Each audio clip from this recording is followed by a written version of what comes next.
Am pregătit 4 tipuri de scutece. Avem scutecul clasic, Sky, 2 scutece de tip kilot sau pens și un scutec pentru not. Bun, ca metodă de împăturire, atunci când sunt murdare și trebuie să le aruncați, la scutecul clasic avem scaieții, îl rulăm pur și simplu și îl putem arunca, avem mic pachetel. La scutecele de tip kilot, fie folosim dunga aceasta de pe spate, care se desface, și împachetăm scutecul și o lipim,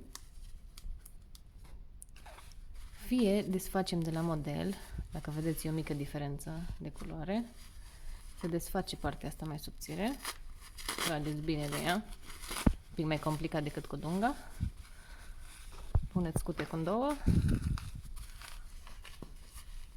și trageți, așa. Și la scutecul de not nu are dungă, dar dacă căutați foarte bine și atent, se vede și aici. Da? Se poate rupe protecția asta și se înfășoară la fel ca acesta. Și din niște scutece mari am obținut mici hot packets, cum îmi place mie să le numesc.